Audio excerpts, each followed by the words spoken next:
जी बच्चों, बिस्मिल्लाहिर्रहमानिर्रहीम। कैसे हैं आप लोग? आज हम एफएससी पार्ट 1 का चैप्टर 7 के एमसीक्यूज़ हम देखेंगे। जो एमसीक्यूज़ हैं ये बड़े इंपॉर्टेंट होते हैं, ख़ासकर फ़िज़िक्स में, क्योंकि जो अच्छे स्टूडेंट्स हैं उनके मार्क्स जो हैं वो एमसीक्यूज़ से ही कटते हैं। क्योंकि एमसीक्यूज़ फ़िज़िक्स में कहीं से भी आ सकते हैं, इसकी वैरायटी बहुत ज़्यादा है। टॉपिक एक ही होता है लेकिन उसमें से ढेरों एमसीक्यूज़ आप बना सकते हैं। तो चलिए अपने लेक्चर को कैरी ऑन करते हैं।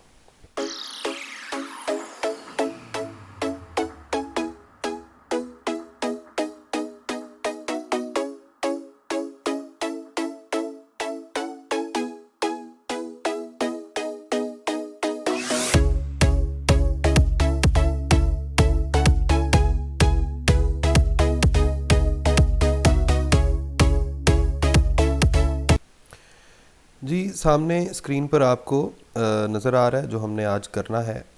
जिन टॉपिक से रिलेटेड हमने एमसीक्यूज़ करने हैं उनमें है simple harmonic motion, simple harmonic motion and uniform circular motion, phase angle से related, horizontal spring mass system, simple pendulum, energy conservation in SHM, resonance and damped oscillations. इनसे रिलेटेड बेसिक कॉन्सेप्ट्स और फार्मूले जो हैं ये आपको आने चाहिए। तो चलें बढ़ते हैं अपने पहले क्वेश्चन की तरफ। जो फर्स्ट हमारा टॉपिक है वो है सिंपल हार्मोनिक मोशन, और इसमें सबसे पहला क्वेश्चन है, in SHM the restoring force is directly proportional to displacement. इसका करेक्ट आंसर है डिस्प्लेसमेंट। वो किस तरह से? अगर हम हुक्स लॉ की बात करें तो हुक्स लॉ के मुताबिक अप्लाइड फोर्स जो है ये डिस्प्लेसमेंट के डायरेक्टली प्रोपोर्शनल होती है, और इससे हम अप्लाइड फोर्स का फार्मूला बनाते हैं kx। अब हम ये जानते हैं कि अगर अप्लाइड फोर्स ऑब्जेक्ट को मीन पॉइंट से अवे ले जा रही थी, यानी इस तरफ, यानी डिस्प्लेसमेंट की डायरेक्शन होती है मीन पॉइंट से अवे, अप्लाइड फोर्स की भी यही डायरेक्शन है, तो ज़ाहिर बात है अप्लाइड फोर्स जो है उसके फार्मूला में पॉजिटिव साइन आएगा। लेकिन चूंकि यहाँ पर हम रिस्टोरिंग फोर्स की बात कर रहे हैं, तो रिस्टोरिंग फोर्स ऐसी फोर्स होती है जो ऑब्जेक्ट को वापस अपने मीन पॉइंट की तरफ लाने की कोशिश करती है। अब चूंकि रिस्टोरिंग फोर्स और डिस्प्लेसमेंट के दरमियान 180 का एंगल है, यानी दोनों एक दूसरे के ऑपोजिट हैं, तो फिर हम रिस्टोरिंग फोर्स के लिए नेगेटिव साइन इस्तेमाल करते हैं। यानी रिस्टोरिंग फोर्स की मैग्नीट्यूड वही है जो अप्लाइड फोर्स की मैग्नीट्यूड होती है हुक्स लॉ की मदद से, लेकिन इसकी डायरेक्शन ऑपोजिट है या टूवर्ड्स द मीन पॉइंट है, इसलिए इसके साथ नेगेटिव साइन आता है। क्वेश्चन नंबर 2 में कह रहा है, if small F and capital T R frequency and time period then frequency is. हम जानते हैं कि फ्रीक्वेंसी और टाइम पीरियड में ये रिलेशन होता है, रेसिप्रोकल होते हैं एक दूसरे के। इसी तरह से क्वेश्चन नंबर 3 में कह रहा है, डिस्टेंस कवर्ड बाय या distance covered during one vibration of an oscillating body in terms of amplitude. देखें, एक वाइब्रेशन का मतलब ये है, फ़र्ज़ करें ये वाइब्रेटिंग पाथ है, दरमियान में मीन पॉइंट है और दोनों तरफ से एक्सट्रीम पॉइंट्स मैंने बनाए हैं। फ़र्ज़ करें ऑब्जेक्ट अपनी मोशन मीन पॉइंट से स्टार्ट कर रहा है, तो वन वाइब्रेशन का मतलब है एक एक्सट्रीम की तरफ जाए, फिर मीन से होता हुआ दूसरे एक्सट्रीम की तरफ जाए और फिर वापस उसी मीन की तरफ आए। इसका मतलब ये हुआ कि इसने एम्पलीट्यूड को कितनी दफ़ा कवर किया है? 4 दफ़ा। इस तरह से हम कह सकते हैं कि इसका डिस्टेंस कितना है? 4 टाइम्स द एम्पलीट्यूड। लेकिन अगर आपसे वो डिस्प्लेसमेंट पूछता तो डिस्प्लेसमेंट का आंसर क्या होना था? 0। उसकी वजह ये थी कि डिस्प्लेसमेंट तब ज़ीरो होता है अगर फाइनल और इनिशियल पॉइंट सेम हो।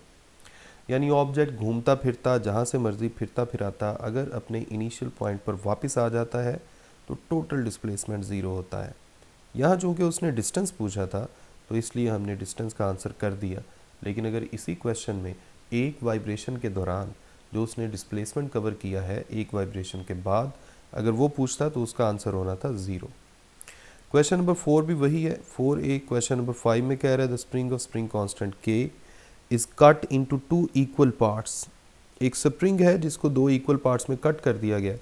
वो कह रहे हैं हर पार्ट का जो स्प्रिंग कांस्टेंट है वो क्या होगा। तो देखें, स्प्रिंग कांस्टेंट का बेसिक फार्मूला होता है F डिवाइडेड बाय x। अब चूंकि स्प्रिंग को दो इक्वल पार्ट्स में कट कर दिया गया, यानी पहले फर्ज करें ये था स्प्रिंग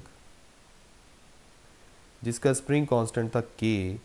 अब आपने इसको क्या किया, दो इक्वल पार्ट्स में कट कर दिया। तो एक बात याद रखें, जब हम इसको दो इक्वल पार्ट्स में कट करते हैं तो आप समझ लें कि अब उतनी ही एक्सटेंशन पैदा करने के लिए, यानी जितनी एक्सटेंशन हम पहले पैदा कर रहे थे, अब उतनी ही एक्सटेंशन पैदा करने के लिए आपको डबल फोर्स लगानी पड़ेगी। और अगर डबल फोर्स लगानी पड़ेगी उतनी ही एक्सटेंशन पैदा करने के लिए, तो फिर जाहिर बात है स्प्रिंग कांस्टेंट डबल हो जाएगा।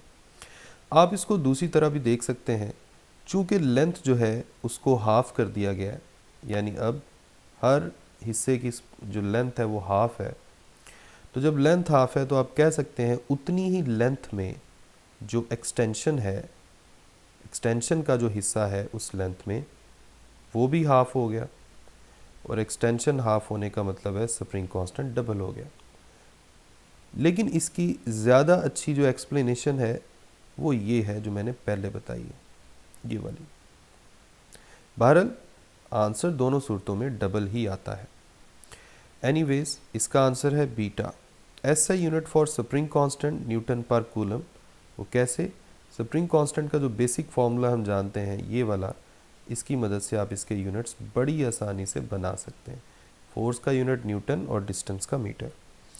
क्वेश्चन नंबर 7 में कह रहा है the dimensions of spring constant. अच्छा, इसकी ये डायमेंशन कैसे आती है ये हम बता देते हैं।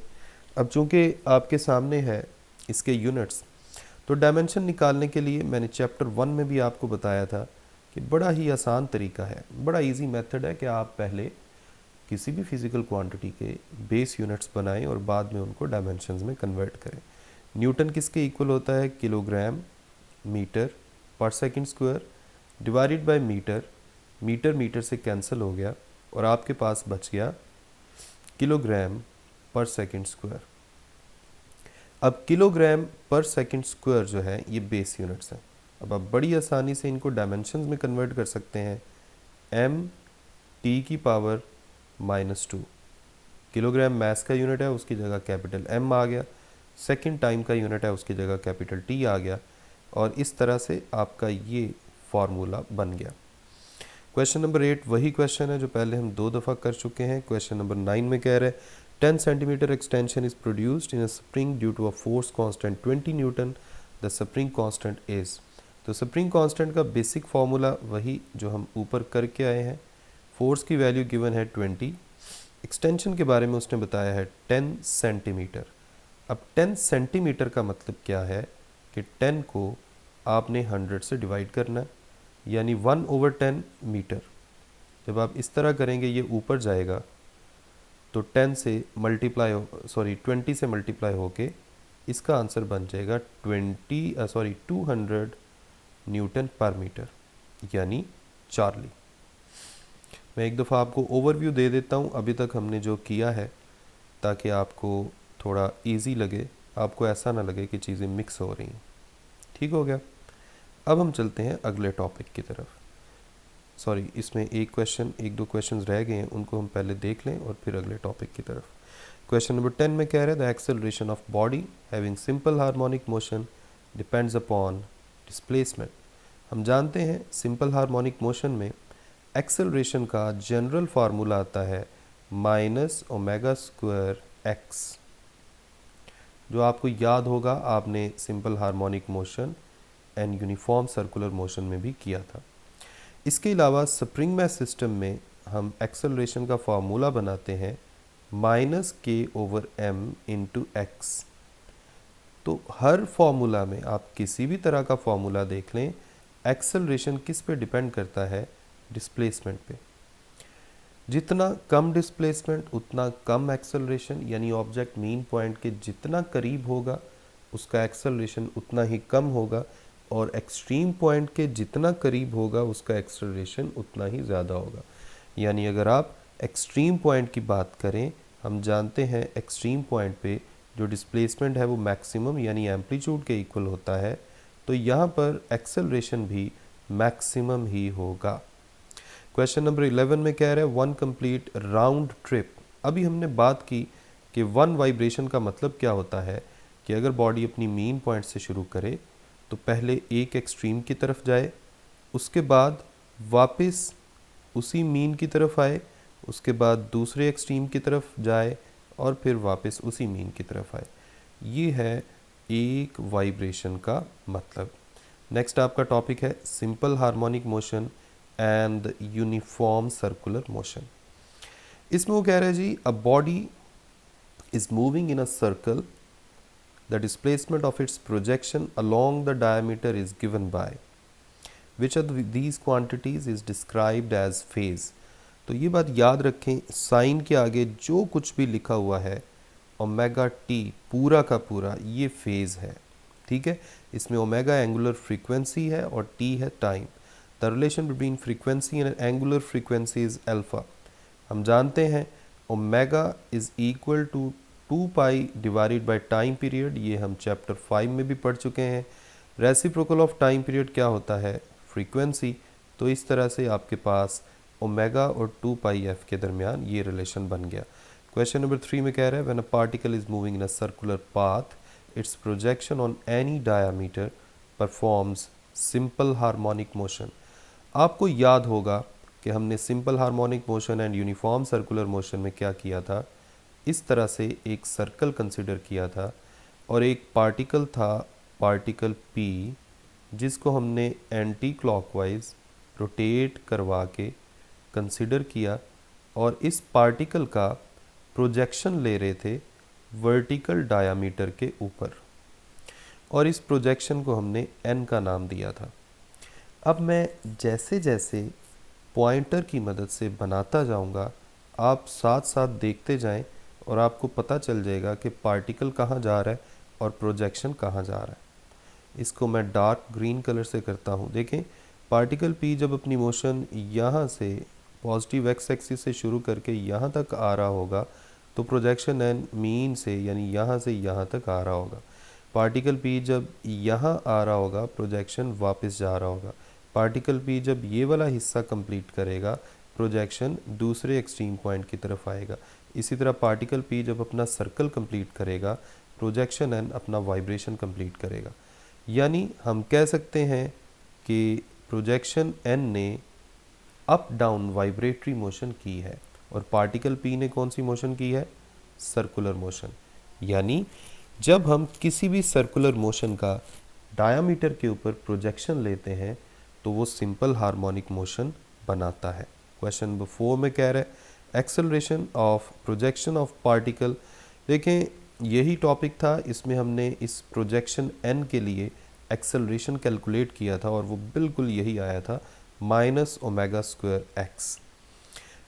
नेक्स्ट टॉपिक है जी phase angle. The angle theta is equal to omega t. ये बिल्कुल वही है, पहले भी हम कर चुके हैं। Horizontal mass spring system. The product of time period and frequency, ये पहले हम जानते हैं। फ्रीक्वेंसी और टाइम पीरियड चूँकि एक दूसरे का रेसिप्रोकल होते हैं, तो अगर मैं टाइम पीरियड की जगह फ्रीक्वेंसी की फॉर्म में लिखना चाहूँ तो इस तरह लिखना पड़ेगा और ये कैंसिल होके आंसर क्या देंगे? 1 beta. The expression for frequency of mass attached to the spring of spring constant K। तो ये तो फॉर्मूला है, इसमें अगर आप टाइम पीरियड का फॉर्मूला लिखना चाहें तो वो ये बनेगा m/k और फ्रीक्वेंसी का 1/2 pi into square root k/m। उसके बाद आपका बड़ा ही इम्पॉर्टेंट टॉपिक है simple pendulum, the length of second pendulum. देखिए, सेकंड पेंडुलम ऐसा पेंडुलम होता है जिसका टाइम पीरियड 2 सेकंड हो। अब हम जानते हैं कि टाइम पीरियड का जनरल फार्मूला है सिंपल पेंडुलम में ये। यहाँ से आप लेंथ ऑफ पेंडुलम के लिए फार्मूला बना लें, दोनों तरफ स्क्वायर किया, 2 पाई का स्क्वायर 4 पाई स्क्वायर बन गया और ये स्क्वायर रूट ख़त्म हो गया। अब आप क्या करेंगे? अब आप लेंथ को उस तरफ रहने दें एक तरफ और जी इस तरफ आ गया, ये बन गया GT² divided by 4 pi square. अब आप सारी वैल्यूज़ पुट कर दें, टाइम पीरियड की जगह 2 डिवाइडेड बाय 4, पाई की जगह 3.14। इनको जब आप सिंप्लीफाई करेंगे तो आपके पास 0.992 मीटर ये आंसर आएगा। इसका मतलब है ये आपको जो जो वैल्यू पता चली है ये सेकंड पेंडुलम की लेंथ है, सेकंड्स पेंडुलम की लेंथ। ठीक है, अब चूंकि ये मीटर में है, जो आंसर है वो सेंटीमीटर में गिवन है, तो आप उस मीटर वाली वैल्यू को जब आप 100 से मल्टीप्लाई करेंगे तो ऑटोमेटिकली ये आ जाएगा। The time period of simple pendulum, अभी अभी हमने लिखा which expression is correct for the time period of simple pendulum, same यही, क्योंकि टाइम पीरियड का लेंथ के स्क्वायर रूट के साथ डायरेक्ट रिलेशन होता है। इसके बाद वो कह रहे हैं the time period of second pendulum is 2 second, ये अभी हम करके आए हैं। The second pendulum completes 5 vibration. देखें सेकंड्स पेंडुलम का टाइम पीरियड 2 सेकंड है, एक वाइब्रेशन कंप्लीट करने का टाइम है 1 वाइब्रेशन कंप्लीट करने का टाइम है 2 सेकंड, तो 5 वाइब्रेशंस कंप्लीट करने के लिए आपको 5 से मल्टीप्लाई करना पड़ेगा और आंसर क्या आएगा 10 सेकंड, यानी beta. The frequency of seconds pendulum, जाहिर बात है फ्रीक्वेंसी टाइम पीरियड का रेसिप्रोकल होती है। टाइम पीरियड अगर 2 सेकंड है, आप 2 का रेसिप्रोकल लेंगे तो आंसर आएगा 1/2 यानी 0.5। ठीक हो गया। इसके बाद अगला क्वेश्चन है आपके पास, time period of simple pendulum only depends upon length. हम क्यों कह सकते हैं कि ये सिर्फ लेंथ पे डिपेंड कर रही है, उसकी वजह ये है, देखें अगर आप गौर करें तो टाइम पीरियड का फॉर्मूला होता है 2 पाई सिंपल पेंडुलम के केस में L/G स्क्वायर रूट। अब हम चूंकि ज़मीन के ऊपर ही बात कर रहे हैं, अर्थ के सरफेस के करीब करीब जी की वैल्यू कांस्टेंट होती है 9.8 मीटर पर सेकंड स्क्वायर, ये पहले ही कांस्टेंट है। और टाइम पीरियड की डिपेंडेंस सिर्फ किस पे हो रही है, लेंथ पे, ना ये बॉब के मैस पे डिपेंड करता है, ना ये एम्पलीट्यूड पे डिपेंड करता है। In case of oscillating pendulum, its acceleration is proportional to, देखें आपको अगर याद हो तो हमने सिंपल पेंडुलम के लिए जो डेरिवेशन की थी, सबसे पहले हमारे पास आया था A is equal to minus g sine theta. उसके बाद आपने कहा था स्मॉल एंगल के लिए साइन थीटा तकरीबन थीटा के ही बराबर होता है। अब यहाँ से उसने जो MCQ बनाया है वो यहाँ से ही बनाया है।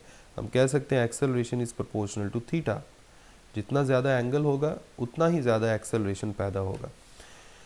तो जी तो कांस्टेंट है, इसका मतलब है गिवन ऑप्शन में थीटा बेस्ट आंसर है। ठीक हो गया।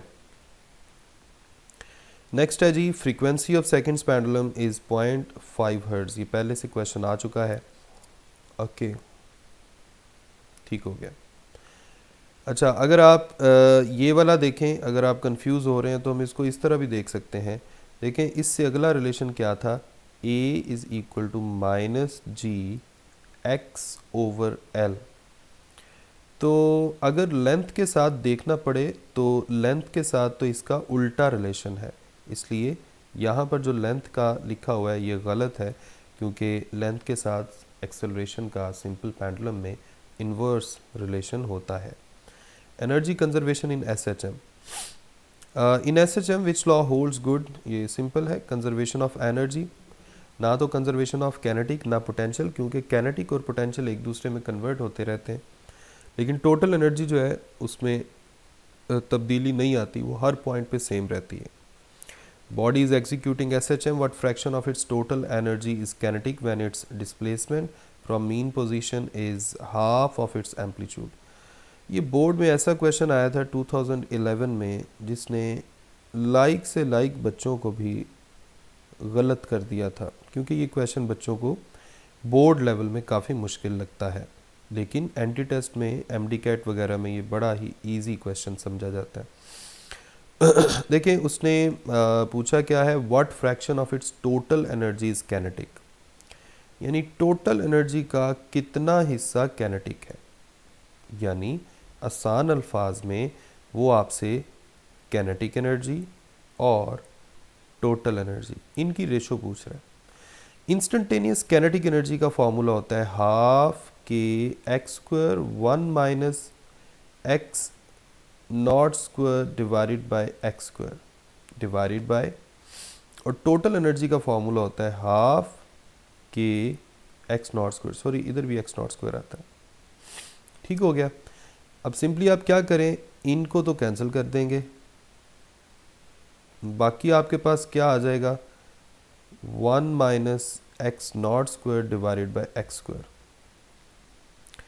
अब उसने बोला क्या है जी, व्हेन इट्स डिस्प्लेसमेंट इज, कह रहा है कि जब उसका डिस्प्लेसमेंट कितना हो, हाफ ऑफ एम्पलीट्यूड, यानी x की वैल्यू कितनी है, एक्स नॉट डिवाइडेड बाई 2,